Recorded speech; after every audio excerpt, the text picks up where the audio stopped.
Most adults realize that food matters to their waistline and to their health in general.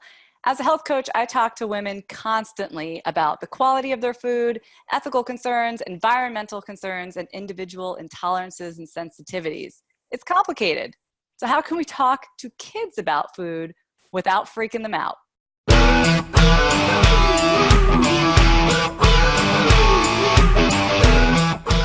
Today we're talking about healthy eating for kids. My name is Michelle Pfennighaus, and I'm here with my co-hosts Andrea Beeman and Lisa Lutan. Now, as a mother of two young boys myself, I have plenty to say on this topic. My kids will tell you which foods have protein, which don't, and why it matters. My 5-year-old will just let you know. But they also know that we get pizza a couple times a month, and at Christmas we bake lots of cookies using real sugar and real flour. But how do we navigate this whole idea of teaching kids to eat healthy? How do we navigate the conversations with them? Andrea, you don't have kids of your own, but I'm sure your clients do, and you have some nephews. What challenges do you see people facing with their kid?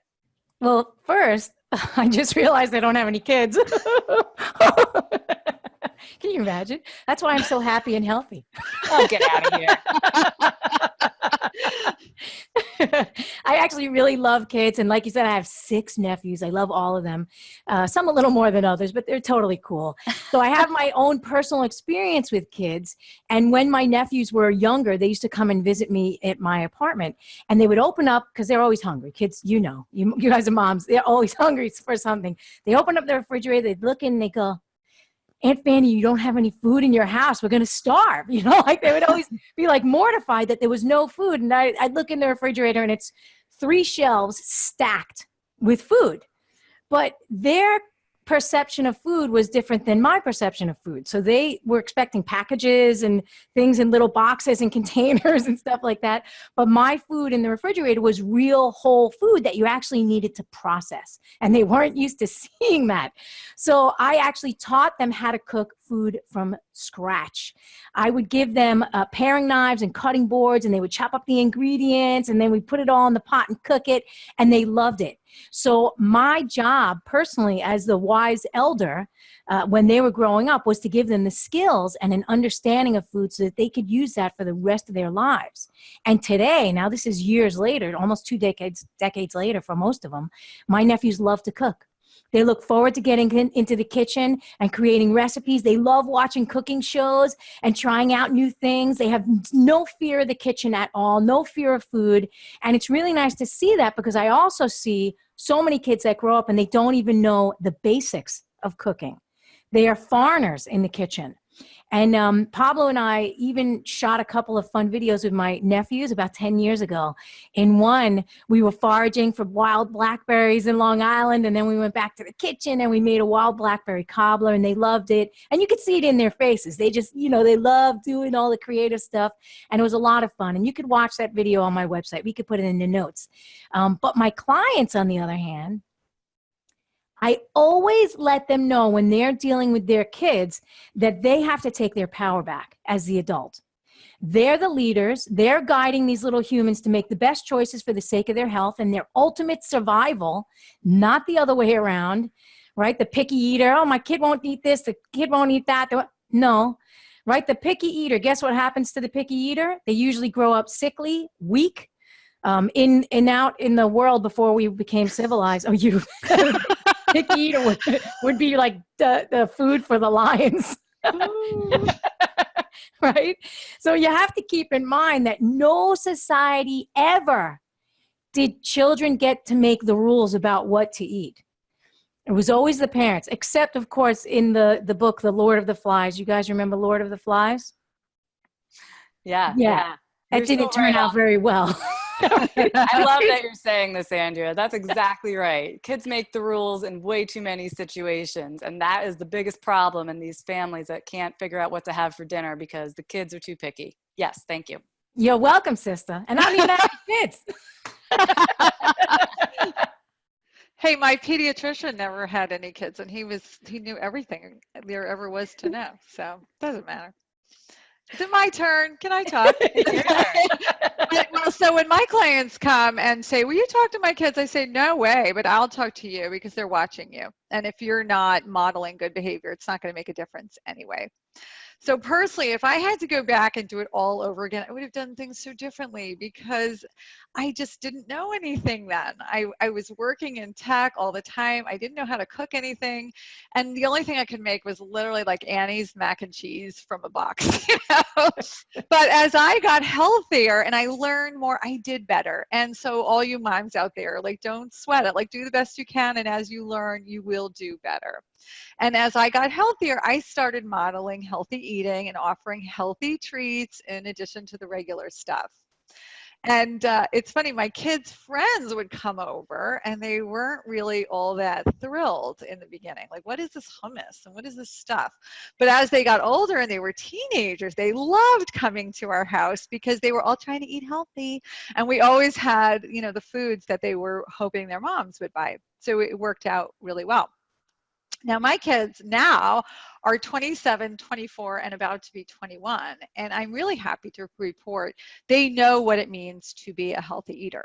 It doesn't mean they eat healthy all the time, but they'll often say things to me like, Mom, I ate too much sugar. I'm feeling like crap. And I'm like, yes, they're making these connections. So it makes me so, so happy. And I just want to share one story. My youngest daughter, when she was 12, she just loved to bake, you know, like crappy baking, and it used to make me crazy. And so I bought her a cookbook on baking healthier versions of treats. And she started taking control, realizing that she could make her own food. And she started baking all these things, you know, substituting. And then eventually she said, wow, if I can make this, maybe I'll try making kale or cauliflower, or all these other things that my mom is making, only she would use like 3 times the amount of oil and 3 times the amount of cheese, and it tasted so much better than mine ever did. And her friends would come over and they're like, you know, Devin, can you cook for me?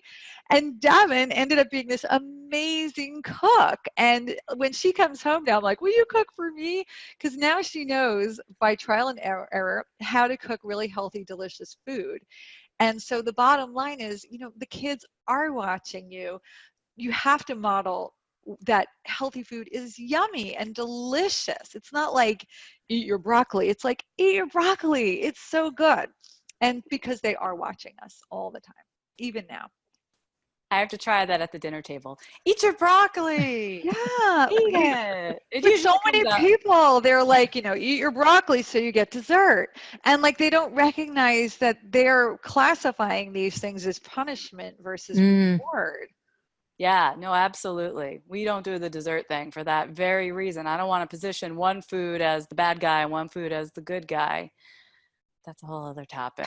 Yeah. I love what you're saying, though, about modeling, because that's all I kept coming back to. Like, what conversations do I have with my kids around food? I mean, granted, a lot, but I couldn't put my finger on anything in particular that I ever am trying to teach them. But I thought of this story. So the other day, my husband said, he was referring to my son's friend. He said, gosh, I wonder why Ethan always wants to go running with his dad. You know, like somehow his dad gets him to go on a run with him. And, you know, he turns to my son and goes, you want to go on a run? And Danny's like, no. You know, and his friend Ethan is like really, really fast. Like he's amazing. He's the fastest kid in their grade. And I said, honey, the reason Danny doesn't want to go running with you is because you don't go running. You know? Ethan sees his dad go running. He's probably been watching that happen for the 8 years of his little life. And so for him, that's normal. That's what you do. My kids, on the other hand, they see my husband draw. My husband's a very talented artist, and he'll sit there and he can draw anything in the world. It looks amazing. And they watch him and they ask questions and they want to use his tools and they want to do it themselves, and they draw and draw and draw. I don't know if Ethan draws, but what I'm saying is this is how it goes, right? The kids learn what they watch, not once or twice, but over and over and over again. So I don't think that we actually have to say a lot about food. We just have to live it. Like my kids have come grocery shopping with me since they're little itty bitty babies, and then bigger, and sitting in the seat and yanking on the, you know, the thing where you weigh the vegetables and making friends all through the grocery store. And they still come to the grocery store with me. They help me in the kitchen. They watch me put a whole chicken in the oven and take it out for dinner. They know that chickpeas go into the food processor and out comes hummus like magic. So even if I never said a word, right, they would just inherently understand because they're witnessing it day in and day out. But I will say the only time we have to have a conversation is when there's a conflict. And this will happen like if we're at a friend's house and everybody's eating potato chips and there's cookies and cake. And what I'll usually do is I'll pull my son aside and I'll say, listen, you can have one. What do you want? Chips or cookies or cake? Pick one.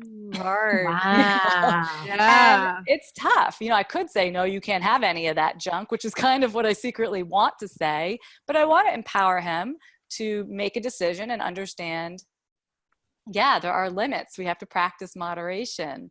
It's tough. Other parents have different rules. You know, you go to their house, it's going to be different than your house. So you have to like mesh your rules with what's going on over there.